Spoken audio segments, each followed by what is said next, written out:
sometimes I'm doing a lesson where my intention is to make the ball better right away and make them hit better shots right away. And some golf professionals would say that that's the goal all the time, and I don't think it is. I think sometimes it is, and for some players, they need to see that. You got a guy who slices it to the right, I think you got to hit him to hook it to the left, right away. But some people, then that's not the case. For him, I wasn't so worried about him straightening out his wedges. We talked about his upcoming tournaments. He had like 4 wedge shots. So even if he pulled him 10 feet left, he had a 10-foot birdie putt, he's still fine. It's not the end of the world. So I took a very hands-off approach, gave minor instructions, sat back more on purpose. I saw him getting frustrated. I wanted him to ride through that. A lot of times with Drew, when we do something, I know that it's not always going to be perfect right now, but then he does a great job in the following couple days of working through it and finding what works for him. Yeah. I'm just getting a little boat right back. Yeah. If you just neutralize that, let's just do one rehearsal so I know that we're on the same page of just the backswing part. So it's instead of bowing, it's going to be more like a... That's it.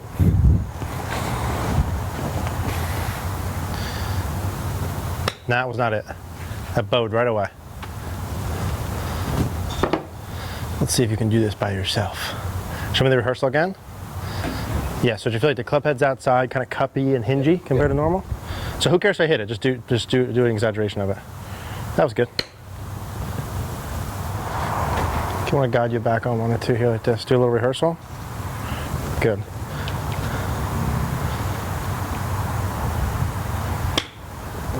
There she is. See, that's what, like, same thing? That's what the hinge thing just makes me think of, you know what I mean? I'm not sure why that is. Yeah, I don't think it has any direct effect. Same thing, rehearsal. Good.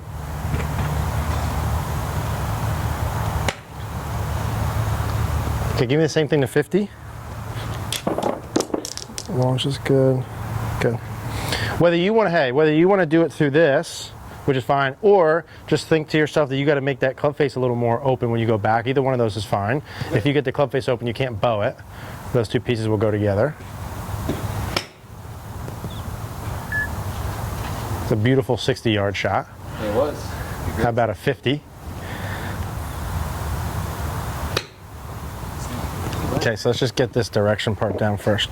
So 50 yards at the gray one. Go ahead and take your setup. So here's our club face. Your shoulders and upper body are too far to the right. So here's our target.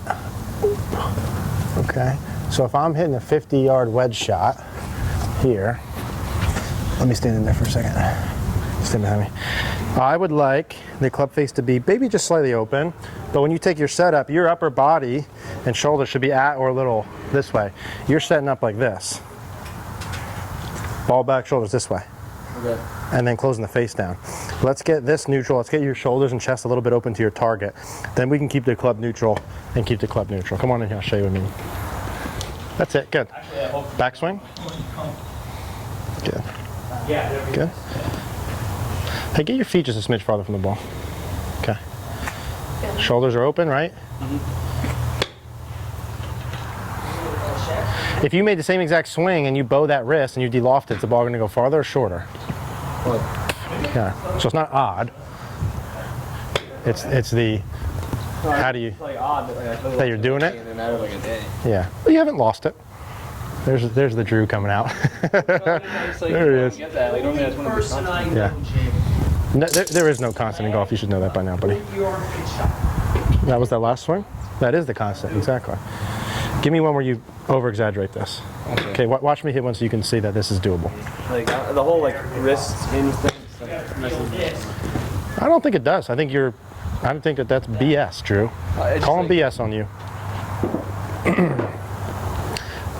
Give me like you're doing this and hit like a flop shot 50. I don't care how you hit it. Show me what you're gonna do. Because you're cupping your left wrist big time, right? So you're gonna play tomorrow on the range open? No. Take a picture of the fan top. Okay, that was perfectly flat. Do it again. Give me a huge cup going back. Have a camera. Good. The lens big enough. Wow. Come back here. Actually, I can buy extra bucks. See. Look, so now your club face is square going back inside the outside of your hands. That's perfect. No, I'm not even joking. You should try wearing ladies' gloves. They have the tips cut off. You're gonna just have to get over that because that's perfect. I have a sweater like that. I'm sorry. I'm not really sorry, but I'm just saying that to be polite. Remember the Nike sweater? I keep your life out. Yeah. All right, now take that same feel and take it from like a full swing flop shot into like a normal wedge shot. There you go, buddy. That's a lady shirt. The backstory to that. Hey, remember we were hitting balls here last time, and you're hooking it too much, and I said you got to change this, and you're like, and then you left and you hit it really good. Yeah. This is gonna be like the same thing. Do you like my Drew impression? I've never.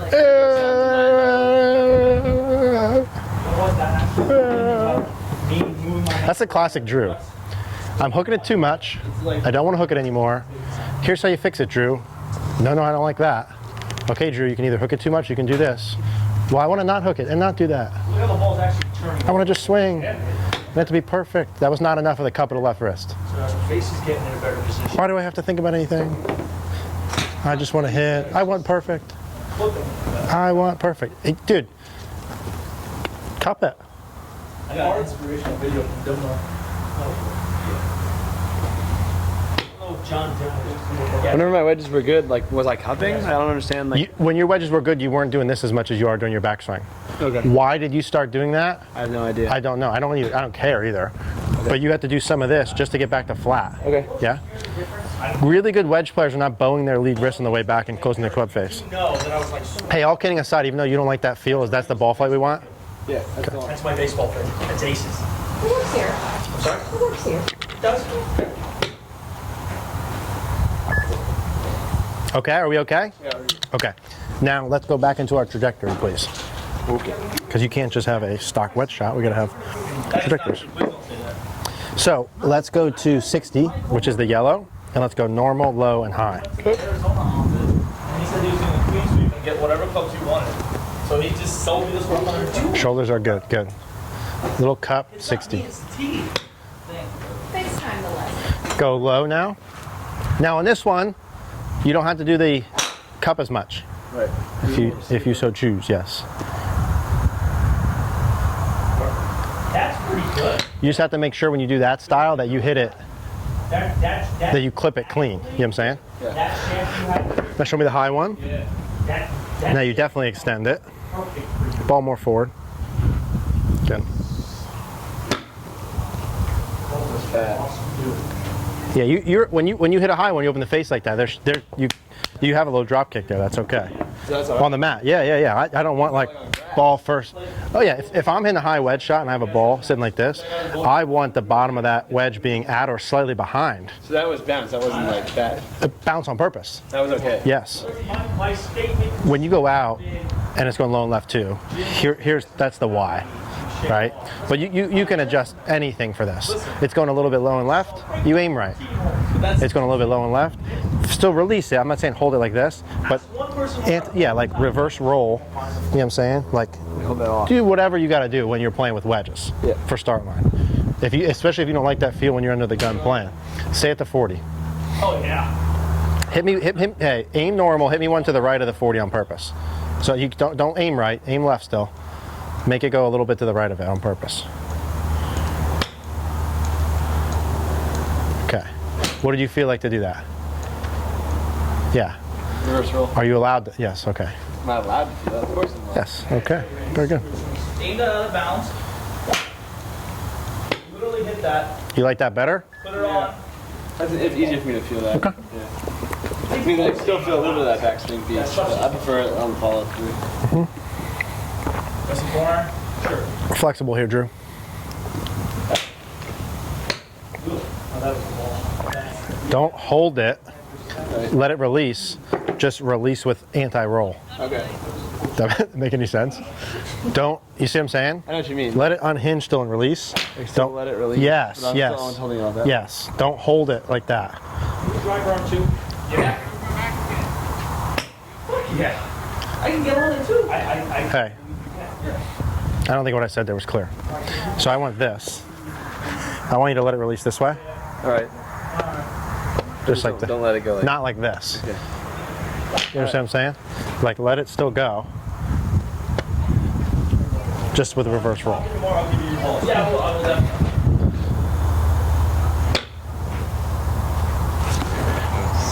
Okay, same things. Take your setup for me. Go ahead. Okay. Ball position's okay there. Our shoulders a little bit. Show me our backswing. Good. So this is going to be in here, right? A little bit of a cup here, out here. Our cup face is neutral, like this. And then we come through. There's going to be a little bit of reverse roll on the way through, right? Just a little bit. Okay, let's do it. Yep. So do the backswing again. Good. So our hands stay neutral. That just gets kept out. I don't need this going. You see what I'm saying? Yeah. Yeah. Yeah. Just a little bit compared to normal. Okay, good. Yeah, so when you go play, like that right there, if you hit a little longer and goes, it's probably like 15 feet. Right. So you still have a 15-foot birdie putt. Yeah, but from 40 yards, it's kind of bad. Doesn't you still have a 15-foot birdie putt? Right. So if you have a 15-foot birdie putt on every hole that you have that, and you let that emotionally mess you up, if you had a 15-foot birdie putt on every single hole for 18 holes, what should you shoot? A couple under. I want to say 3 under. A couple under, because you're going to not make a ton of them. Yeah. Right? But you would be so attached to the fact that you hit it to 15 feet from 40 yards that you'd probably shoot 3 or 4 over. Because you'd be like, oh my God, it's 15 feet from 40 yards. When I'm looking at it, like, okay, this is great, I got a 15-foot birdie putt, it's awesome. Right. And you're too attached to how you got there. You understand what I'm saying? Yeah. If you play a green pond and you have these shots all the time and you're pulling them left like that, is that ideal? No, let's try and get them better. But you still have a effing 15-foot birdie putt. Right. You know what I mean? Like, man, if you could get somewhere closer to that instead of, oh my God, I hit it to 15 feet from 40 yards, you'd have a much, much, much better chance.